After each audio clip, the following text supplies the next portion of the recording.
sort of... We're live! Yay! We survived the heist. I didn't kill anyone. I didn't kill anybody. I fell over a few times. No one killed anyone, and that's definitely not because I don't understand combat in the Genesis system. It's because we're just good people who don't need to fight people. That's what I'm saying, and I'm sticking to it. Vera is not a good person. Oh. Yeah, Emma definitely would have shot someone if she had a chance. If she had more than one bullet, laser round.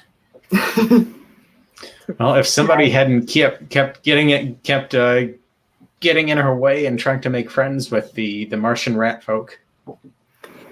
Yeah. Wasn't me. It was. There was a lot more like into the whole Martian thing. But I was very weary of the time and was like, oh, they should sort this out for themselves. But I'm just going to tell them the answer because I don't have time. Your timing was amazing, like getting it all wrapped up at the end. Yeah, I was really panicking. There's meant to be a lot more in that workshop, but I was like, oh no, we've got 10 minutes. Damn it. I could have always shot the fear bombs just as a last minute escape. Yes. I was actually planning to run back out the tunnel and get the the security officer. security people. So I thought, no, we can't handle this. We've got no guns. and they came anyway. Or maybe like the theme of friendship was lovely. Take the bombs out. That's really cool. Quietly remove them without them noticing. Yeah. Nick said he was very pleased that the theme of friendship was lovely. So that's good. That's definitely what we were going for. Unrequited friendship, I think. No one wants to be my friend. Just like My Little Ponies. That's what I was aiming for when I wrote this. Is this going to be... I love My Little Ponies. It's the best. Me too. I ran a My Little Pony RPG for 9-year-olds. It was terrifying, but also well. I can't imagine an RPG for 9-year-olds. How did that work? Oh, it was absolutely insane. There was 7 of them, and yeah, we all built our ponies together, what their cutie marks were going to be, and one girl she'd drawn she was like the Joker, and she just kept coming up with jokes, and you're just like, oh no, I have to keep laughing to these, but you don't want to laugh too much because you don't want to encourage them because they were bad jokes. It wouldn't stop. It would not stop. It was. I think we did 3 hours, had a break because I needed a break. They needed to run around, and then did like another 2 hours. It was long, but it was really good fun. Like they had loads of fun, and like everything was My Little Pony themed. So that because it was a birthday party for one of my friend's daughters, so everything was My Little Pony themed. We had we got them like pony pencils and a notepad and some glittery dice, and we found them all like My Little Pony like blind bag toys that they could have. So they had a little miniature for the board, and it was really sweet. But it was like, oh my god, they're so loud and they have so much energy, and I don't understand them sometimes. But it was really good fun. I should be recording this in a different room. I could show off my ponies. Do you know, I only want one My Little Pony, and that is Captain Barnacle, who was my favourite My Little Pony, and my mum sold him. He was the best. He was like bright blue Shire horse. He had an eye patch, bright orange mane, and like a little pirate hat and a little treasure cutie mark. He was the best, and my mum got rid of him, and he was my favourite. A moment of silence for Captain Barnacle, yeah. Please. Oh, Rest in peace. Yeah, he was a good boy. I still look on eBay for him, just like, just small Barnacle. He's a good boy. Jenny is impressed with how well we all did with the time. Yes, we are. It was awesome. Entirely Anjuli. Yeah, that was only really. That was finishing at 5-2. That's impressive. Yeah, I'm pretty pleased with that. I did not think it would happen, and I was like, in the back of my mind, like, I don't want to get an angry email from UK Games Expo because I couldn't finish on time. I want them to let me do this again next year. So it's like, I want to be good. I want people to remember that I was on time for my shows and I finished them on time. It's like when you write for a new person for the first time. You've got to you're very determined to finish on time and not be rubbish. I got to get this drafted this time so everyone can smile at me. So they'll have me again. Yeah, please let me write more. Is this actually available yet? The Keyforge Yeah. RPG? No, the actual the RPG game, the book. Oh yes, so yeah. I've got it here. Very exciting. So yeah, it came out at the beginning of August. It's pretty hefty. It's a beast. It's an absolute beast. I'm just going ahead with it. It was a long day. But yeah, it came out in the US at the very beginning of August, and I think it came out. Actually, it would have been the end of July. It came out in the US, and then in the UK, it came out beginning of August. For all good FLGs, I got it through work, so I got it through Asmodee. As soon as it came out, I had it on my pre-order list. And then very kindly, Aconite Books paid for it, so it's going to sit in the Aconite Books library. It's like, sweet. I love reading just RPG books, and that one was very nice to flip through. I love the images. Nick, he was like, "Hey, you need to choose some pictures for the PDF," and I sent him like a list of like 50. We only needed like 10 pictures. So I was like, "I like all of these ones. Please pick from these." We had the PDFs with no pictures in, just like, insert art here. Oh. And then it probably was after the stories were finished, we got the PDFs with all the art, and it's so beautiful. That when you held the thing up, that cover art, it's colourful and fantastic. Yeah, I actually had a character who looked one way, and then the art came out, and it was very different from the way I'd portrayed him. So we had to go back and like change his appearance to make it match. Yeah, I really like the artwork. I like that it differs with the different cards and things as well, but all sort of feels very much in keeping with Keyforge as a whole. I really like, I want to say it's like a hypno hippo. I don't know what it does, but I just enjoy the thought of this like hypno hippo. It was on one of the playmats, and I just thought I want to buy that playmat just so I can have this weird hippo on the playmat. I don't play the game. I don't need a playmat. I have so many playmats, but I didn't buy it. I was very good. I didn't buy it. I just wait till a company gives them away for free at the office and then take a whole bunch of them. Some advantages to working in the industry. Yes. Oh, so many advantages. It's very, very good. Oh, Nick has asked the question. He's obviously bored of our rambling. Nick says, Talking about did your characters behave as you expected them to, given that you've already written stories with them in? Yes. Yes. I think I didn't really know at first.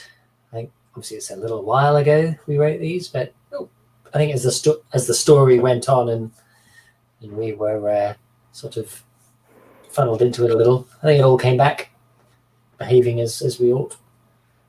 Your one was really difficult because obviously at the twist, like after that, the first introduction of Paul, and then the twist of who he actually is, it was like, oh, how do we like not give everything away in this like, character sheet, because I don't want to ruin that really nice little like, oh wait, yeah, it was, that one was a tricky one to try and build the character on, because we didn't want to ruin anything, but also didn't want to make Paul just like lame human. Anyway, he blamed himself. He lamed himself with his inability to stand up. I used to think you were cool, Paul. At least he got a pocket full of dropped M-bits out of it. It does. That's it's going to be very, very, very useful for him. Which is good, because apparently I stole his wallet. So, I thought about that. Probably picked up balances out. Yeah, I'm rich. Wait, where's my wallet so I can put it in there? He's like, I actually had 20 bucks in that wallet. This is worth 300,000. So I feel like I came out like. Explain that. I had forgotten that you said that as well. Damn, I should have worked that into it. That would have been good. Explain that to the Hub City IRS. Yes. Kira was did act a little bit differently than I expected, but she was kind of out of her element. Her story takes place entirely in the context of a vault battle where everything is very chaotic and bloodthirsty. So actually interacting with people in some semblance of civilization, she just comes across as a berserker, but in her context, she's clever and she fits in. That context is not this context. What was it like for Tarek to be in a city full of people? Yeah, that was different. I feel like in the text in the story, he was like a little more shy and less obvious about what he was doing. But here, like role playing and we're going through things, he was more vocal about like, oh, like I bring all my friends. I really love the story. Like it was so sad and just lovely. I was like, oh, I was sitting outside reading it and just being like, oh, sad now. But oh, it was really. I really love that story. I love all the stories. Damn you, people writing good stories that make me like them too much. All the feels. Curses to you, but also yay to you. On the subject of writing, you did very well for somebody who kept saying over and over that she's not a writer. yeah. Thank you. I enjoyed the story. I'm a storyteller. Like I have zero problems telling stories. But yeah, normally I will not. I don't homebrew. If I'm doing a D&D session, I'm using a pre-written story, and I might, add some little elements to fit the characters into the story. But I will normally just follow the story that someone else has written because I believe that they are better at it than I would be. And it took me a really long time to write that, like 2 hours, like a whole week of me just writing and then sending it away and having to rewrite a whole load of bits. I was like, it sucks. I don't want to be a writer. Stupid FFG telling me to change things. Rubbish. I'm not even getting paid to do this. I always hated being a DM when we played when I was younger. I think we always used to take turns because no one wanted to do it. Everyone wanted to have their character and play. DM seemed a bit too much like hard work. Yeah, I very rarely get to play a game just because of that. No one else wants to plan and do the work for the DM. And so it's like, okay, cool. I will run this story because I really like the sound of the story and I just want to play it any way that I can. And if that means I have to do all the work, I will do that. And then they whinge and they're like, why aren't our miniatures painted, Anjuli? You paint miniatures for part of your living. Why aren't they painted? And it's like, I don't know. I just spent like 30 hours planning this 2-hour session. You all suck. Paint your own miniatures. But in the end, if I do paint a miniature for someone for a campaign, they will die. Like in the session that I give it to them, that is the curse. Painted up.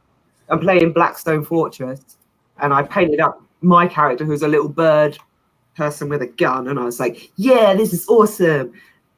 Died within like 10 minutes of walking through the fortress. It's like, okay, yeah, cool. I'm not going to paint any of the others up because I will kill them all, and that would be sad. So. Yeah, I know. He's just pretty much immortal. I think he just wanders through, never takes a wound. Somehow he's just sort of hanging back with a little force field. You guys, carry on. Yeah. See, if I do play something, I always play like a tank that just runs in and will probably die because I don't like to overthink things. So it's like, I will play someone who's relatively dumb and just wants to run in and hit things because then I don't need to take notes or remember what happened in the last session. Just run in with my axe and then probably die and just roll a new barbarian. I'm very good at making D&D characters up in 5 minutes. It's a skill I have. And for my next character, who is also a bird with a gun, coincidentally, Cousin. His son, Come here to avenge his him. cousin. Yeah. Exactly. So, for most of you, is this like first time RPG in a while or ever? In a while, for sure. Since university, I guess, probably the last time When was that? see, I'm 30 something now, 37. A while ago. Yeah, well, and then I didn't say that because I'm 36. 15 years, probably about 15 years. It's like, I remember that. It was a while ago. Early 2000s. I played a game last weekend, so I can't really pretend it's been a while. Certainly the first time I've ever done it online as well. Yeah. I mean, that's because I've wanted to do it and I missed it, but I never saw the appeal of doing it online. I thought, well, the whole point is to be with people and to. It is really different to playing around a table with people. You can't like react as well to people. Like I'm quite like high energy, as you may have noticed from all my arms flying everywhere. And normally when I'm DMing, I'm standing up and I'm like, wow, action shots. Yeah, I rarely sit down and just talk like a normal person for a story. And yeah, I find that like playing online is you have to be very different, and it's tricky as the DM to be watching like how everyone is reacting, because you're looking at each like person individually, and then two people speak at the same time because it's really difficult to get social cues from other people when you're online. You don't pick them up as well. It also then makes it actually mentally more to play online. But I'm quite used to it now. I've played a lot of like on streams and things like that. So for me, it feels almost normal. I can imagine if it's your first time, like, or you haven't done it a lot, it must be quite tricky to get into the right frame of mind for playing not around the table. This is the first time I've played since probably since middle school or high school. But I love reading RPG books. Reading the Keyforge book for work was a treat, and I also just have some for casual reading. Even though I even for games I know I will never play live with anybody. Yeah, I had all the Dungeons and Dragons and Forgotten Realms book. I never played that system ever, but I just loved reading about beholders and. Yeah, beholders are my favourite. They're my babies. Oh. This is Francis, my gazer. He's my favourite. I also have Jelly Bean the owl there. Beholders, that's what I like. I have like a whole shelf full of painted beholders just because they're my favourites. Yeah, we were largely White Wolf players. They said we were vampires and mages. In our group. I never play magic users. It's very stressful. There's too much going on. Love being magic users, because then you can come up with weird and unexpected ways to use your magic, and the GM is like, oh. Yeah, I really respect magic players because of that. Whereas, I'm just like, oh, I don't have the brain capacity to think of something cool. I'm just going to hit it. But yeah, no, completely. You've never been storyteller in a game of Mage the Ascension, then? I'm guessing. No, I've never played any of. So that's like it's the same system as like Vampire the Masquerade and like Hunted, and I played one game of Hunted, which is the werewolf one. That was fun. I got to play a very feral wolf person. That was interesting. But yeah, I've not played Mage the Ascension. It's like one of them on my list. I think I may have a book upstairs that I picked up somewhere, but I have like a whole Kallax that's literally just full of random RPG books that I've either been sent to have a read through and review, or I picked up randomly in like a shop or in the like a bring and buy sale. Yeah, I haven't played most of them, which is sad. Free League sent me the Alien RPG and Vessen, which is like Swedish folk horror. Not even aware of them. Oh, Free League are amazing. So I'm doing a game with Free League tomorrow. Tales from the Loop, which is the 80s that never was. If you've got Amazon Prime picked it up for TV series. It was created by this guy, Simon Stellenhag, Swedish guy. He does like oil paintings of his life growing up in the 80s in Sweden. And then he adds like dinosaurs and robots and things to those oil paintings to make it feel like that was just the norm in the 80s at that time. And the books, he's got 3 art books, and they all have like a journal type story going through them as well to explain each of the paintings. Free League then picked it up to make a roleplay game with it. So in the roleplay game, you play kids in the 80s, very Scooby-Doo mysteries. The adults don't believe you. You as kids have to solve these mysteries yourself, that maybe robots gone astray or random dinosaurs living in your town and things like that. And it's just really good fun. But Free League, like, they are at the moment probably like the best publishing house for RPGs. Like the way that the books that they create are beautiful to begin with, and then the stories and the mechanics are easy, just like D6 dice pools, so they're really easy to pick up. And just the books themselves and the stories that they write within them they're really great. Yeah. Oh, I was also a play tester for the Alien RPG. I survived the first one. The second time I did not survive. I was the only one to get off the ship with the alien running around trying to kill everyone. It was pretty good fun. Can't imagine that lends itself to long campaigns. Yeah, so I've not played it. It's got a campaign setting, and I'm not sure. I've not played it as a campaign setting. They also have a cinematic, which is in 3 parts. So part 1, part 2, part 3. You get a character who has at each part a specific secret target that they have to hit, and if you hit that target in the next act, you get bonuses for hitting that secret target at the end. And if you die, you just pick up a new character and like work your way into the story, but you're dead. But if your character died but completed their secret mission, then your new character gets like bonus things added to their thing as you come back.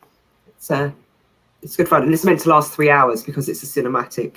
So you do an hour each act and get through the act, and it was good fun.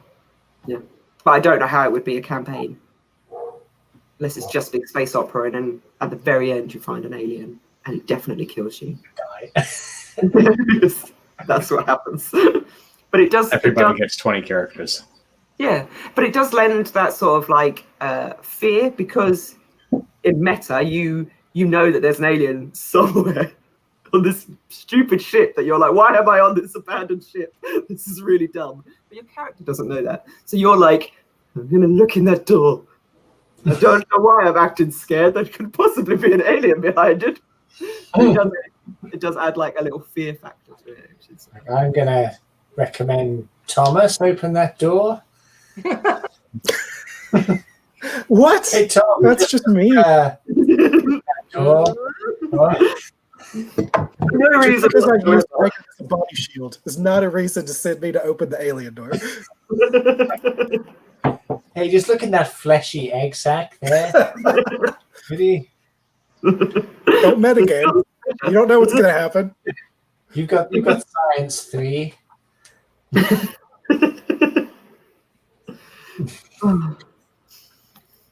Yeah, so tomorrow I'm running a Tales from the Loop game at 1 o'clock BST. So if you want to see the 80s kids, it's gonna be fun. So I've got picked up some Annie from Bad Squiddo Games is going to be there, and then the other people are just like random Twitter people who are like, I want to play in your game. It's like, cool, you can play in my game then. So hopefully it'll all be fun and cool. Very excited. Yeah. See if I'm up that early. Yeah, it's gonna be pretty early for most of you.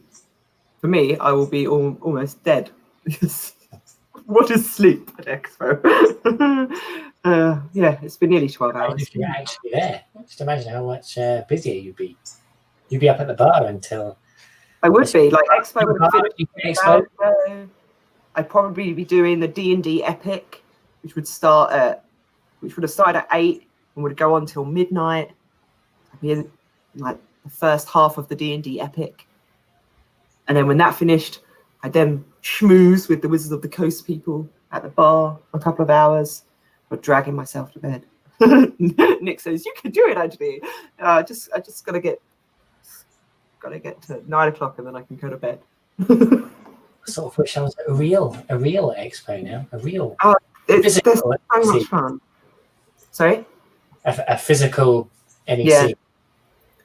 It's really, because there's like the big hotels there as well, so they are like the Hilton. So the Hilton bar is where like all the networking and most of the games are played. So they have like a free gaming area, but they also have lots of scheduled RPGs that play on until like midnight. And then and they play those in the rooms. But then everyone goes to the main bar, and everyone's, because it's a games expo, everyone's just sitting, playing games, drinking, and just like hanging out with each other. And it's just like a really fun like atmosphere. And everyone's mainly staying in the Hilton or the Crown Plaza, which is just across the road from the Hilton. So everyone is like, I can stay up late because just got to walk upstairs and there's my bed. It's good fun. And my children are at home. I don't have to worry about that. It's like, who's looking after my birds? Who have been very good. I had a parrot or something squawking. I thought, who's got Yeah, that's Lady Marmalade and Archimedes. But they haven't flown into my head once. So last time I was on a big meeting, like Lady Marmalade literally just flew and just landed there. I was like talking, trying to be all serious. Like, yes, I do have a bird on the side of my head. It's fine, just ignore it. She'll go away in a moment. Oh, these things happen on the Crucible. Yeah. But they've been very good and stayed in their cage. Even though the door's open, they could definitely have come out and play. But they decided not to. They're just camera shy. No, Imagine if the cat had come out and the birds would have exploded on Twitch. I thought my daughter was going to come in, actually. She came in when we were talking, you and I, earlier before the 2 p.m. one. I thought she'd come in, but as soon as she saw me on, she was like, off away she goes. We could have given her a character sheet. She could have played a character. There's My Little Ponies on the Crucible somewhere, probably. Yeah. Captain Barnacle. Yeah, that's probably where he's gone to. That's where he is. Captain Barnacle. He's just the best. Is he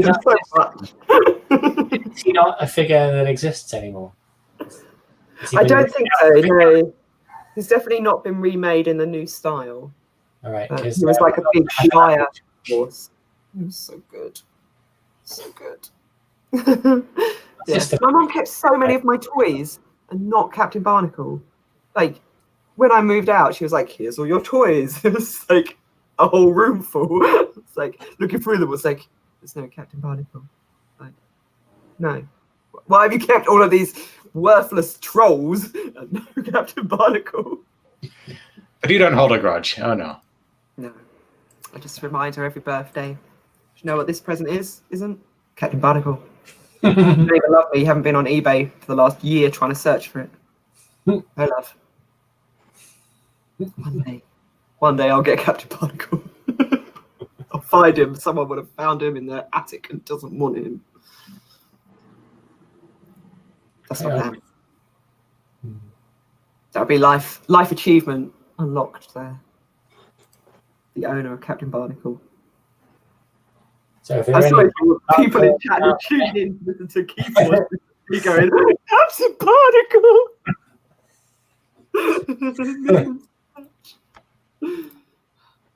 So maybe if I say it enough, someone will find it and buy it for me.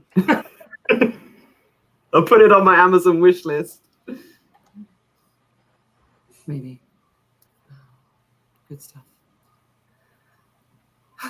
Does anyone have anything else to say about the RPG or the anthology or any other exciting announcements and things before we wrap up?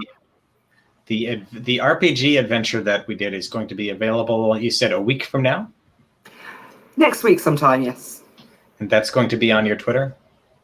So I put a link on my Twitter and also on the Aconite Books Twitter as well. As soon as it's live. Should be on Drive-Thru RPG and also the Foundry, which is FFG's Genesis official site for fan-made stories. So it should be on there as well. It will be free to download. Hopefully we can also put it on our website as well, so people can download it. Like if you go to look at the Keyforge anthology page, it will also be available for a download through the website. That's the plan. Yeah, and then everyone can play and see all the bits that I quickly skimmed through so that we could get it all done. That's all already on here today. Nick says, what's next in stories for all of you? Not sure I can really say. Yeah. Secret, censored, redacted. So yes, a Descent novel that we talked about earlier, so I'm allowed to say about Shield of Tecan. Yeah, that's done. Waiting to come out. Woo! So that's it for Aconite so far, at least currently agreed on. What about non-Aconite? Always busy. What are we doing right now? Yeah, lots of other stories I'm not allowed to talk about. Fair.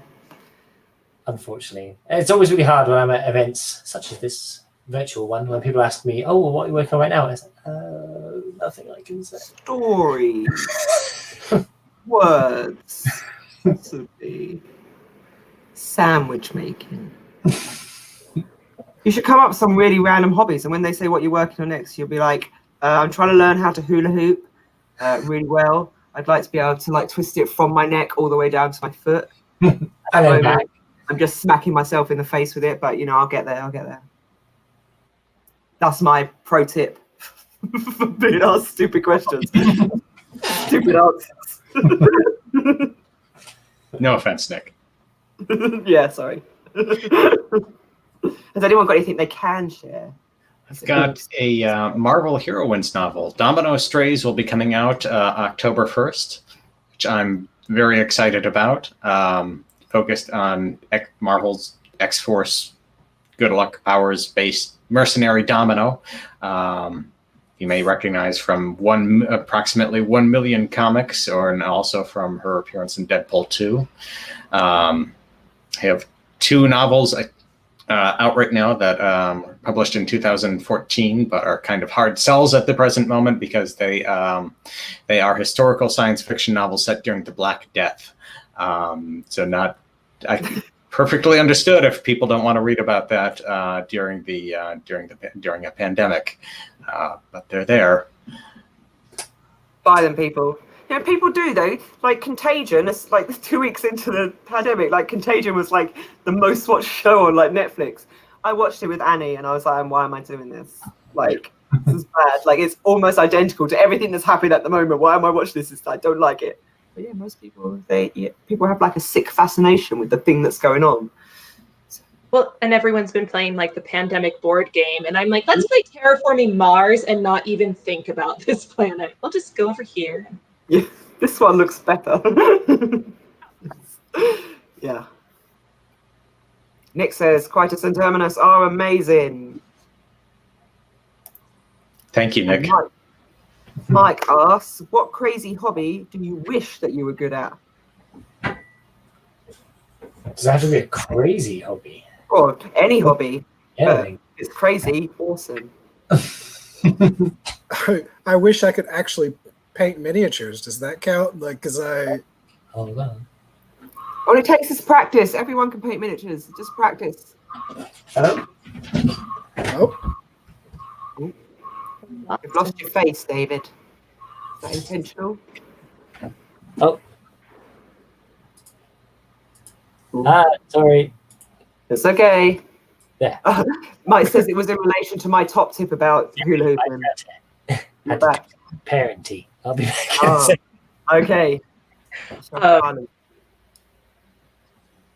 I'm building a bed right now. I enjoy woodworking a lot, and I really wish I were better at it, or that every little detail didn't drive me insane, because it does. And then I have to step away and let it be there until I come back, and I can't see what I was upset about before. Yeah. Oh, that's cool. My dad's a carpenter. I'm a grown-up with woodworking. The smell of sawdust in the garden at summertime. That is my childhood smell. Well, and it's so satisfying to make something like real and solid, and it's like, that's still going to be there tomorrow, unlike dishes or laundry or anything else. But anyway, I love woodworking. It's really fun. I always wanted to do furniture making, but my dad said it wasn't for girls. Boo. Yes, boo. Yay, the 90s. That's cool. I like what I'm doing now. Maybe at some point I'll do some woodwork. Yeah. I sometimes have fantasies of art and singing and voice acting that will never, for good reason, come to fruition, but they're nice to think about sometimes. I can't sing either. I would definitely, people would leave rooms if I sang, which is why I don't, ever. Even the shower. Oh. No, she started. Sorry, that was Lady Marmalade. Just sort of crawled out of my cage, her cage, not my cage, and then decided against it. And Mike asks again. He says, "Which of Asmodee's games would you really like to tell a story about?" It doesn't even have to be Asmodee game. What games would you like to tell stories about? Just in case you don't know what's an Asmodee IP. Spoiler alert, most of them. See, the one that caught my eye initially was Pandemic, actually, because I do have a science background. I thought that sounded really interesting. So that one. Yeah, we do have a pandemic novel coming out next year. Yes, it was going to be one of our first ones to come out. Yeah, it was going to be this time, wasn't it? And we were like, let's not bring that one out right now. But it's been rewritten to include like some COVID-19 like information. So we're going to set it like it's happening after this pandemic, because it sort of follows the same sort of lines of virus spreading. And we're going to try and add that sort of realism into it using things that have happened across the world to control it. We'll be out next year. Woo! Yeah. Sorry. Anyone else? I'd love to do Twilight Imperium or Dead of Winter. Either one of those would be a lot of fun, I think. Yes.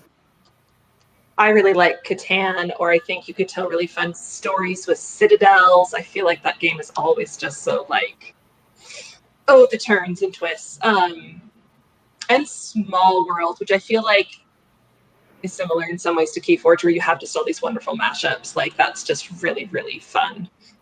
Yeah, and they're really cute as well. I like all the little cartoon like drawings for Small World. Like, my 6-year-old whomped me in a 2-player game of Small World this week, and I felt like I lost so badly, and I'm so proud of him. Anyway, Small World is fantastic. Sorry, interruption. It's Small World game for small children, because mine is 6 as well. It's not designed like for young kids, but they can pick it up. Like you if they're motivated to like learn what the different characters do, you don't really have to do a lot of reading, and the math is kind of minimal. Like if you can count to 10, you're good. But it's an area control game, and it's brutal and delightful and funny, and I love Small World. Okay, it's written down. It's on the sheet. It's official. Excellent. It's good for my 6-year-old who just wants to fight his siblings. He's like, let's have a game where we can attack each other. And I'm like, okay, we're going to play this one.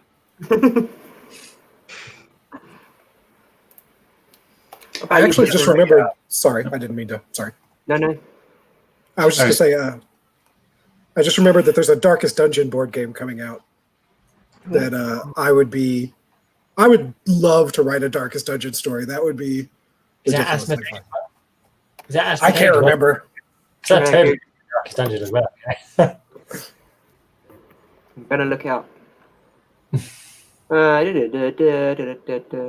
Ooh, about the psychological stresses of adventuring. It's That's one that's perpetually on my Steam to-do list, but I'm a little afraid of it. Yeah. Red Hook Games is, so yeah, it's not. Sounds fun and scary and also very good. It has enough tongue-in-cheek stuff about it to keep it from being too stressful for the player, I think. It's more about watching these little people that you control come apart at the seams, but it's a lot of fun. Robbie's just sent me a Twitter message saying he's on a Skype call with his uncle, which is why he's not here. Anyone was like, it's Robbie gone. That's why he's not here. It's on another call. It's far too popular. Right, well, it's coming up to 9 o'clock, which means it's bedtime for me. It's been 12 hours and I've had about 30 minutes where I got to eat 5 chicken nuggets. I just need to crash for the next 12 hours, please, and then I'll be back. That sounds like a good idea. Yeah. Yeah. Thank you. Thank you. Oh, Get some thank rest. you all for agreeing to play the game and putting up with my very strict time limits on things. I would love to play games with you all again if you want to, without strict time limits. Maybe we can do some sort of game which you can stream via Facebook or things like that. Would be quite fun to try and get everyone to I'm up for anything. I'm just kind of curious what time it is for everyone else. I mean, we're all UK here. No, it's only you and me that are UK based. It's sorry. Oh, sorry. It's 2 p.m. here. It's easy peasy. It's 4 p.m. for me. Yep, also 4. Yeah, early days. Now I must sleep. I definitely must sleep. You can see I'm like draining my energy. Have a lovely night, Anjuli. Yes, I'm gonna go have some sleep. It was lovely to hang out with you all. I say this a lot, but I really, really love all of Aconite's authors, and like, although I've not been with Aconite very long, like it was like everyone's been super welcoming. Like when I introduced myself and sort of sent a massive email that was like, these are all the things that I have planned. It's gonna be amazing. Everyone was really like cool and supportive and like wants to be involved, and it's just that's really nice. And I love being able to like talk about authors and say how amazing they are, and just you're all awesome. Aconite sure picked a lovely year to be putting out its first books. Woo! Right, so I shall see you all soon on Twitter. I'll see you all the time because that's where I am. Thank you, people, for watching. Thanks, everyone, for watching the game. Thanks for asking questions. Thanks for this whole day of UK Games Expo. It's been really great, really fun for me. I don't even included anyone else. If you want to see what I'm up to tomorrow, I'm doing a podcast tomorrow at 11 about the lore of Legend of the Five Rings. And then we've got lunchtime games with Nick and Mark. And then we've got Free League RPG Tales from the Loop. And then that's the end of Expo. So a lot of that going to be just on the Expo Twitch feed? So none of that is going to be on the Twitch feed. Actually, no, that's a lie. The Legend of the Five Rings will be on the Twitch feed at 11 a.m. here. So it will be available for video on demand later on. And the lunchtime games is just going to be on Facebook. And the Free League one is going to be on Free League's YouTube channel. So it will be on there live. And I don't have to host that one. Someone else is hosting it. I don't even have to worry about anything apart from playing the game. Yay! But yes, thank you all. Good night. Thank you. Get some rest. I shall. Bye-bye.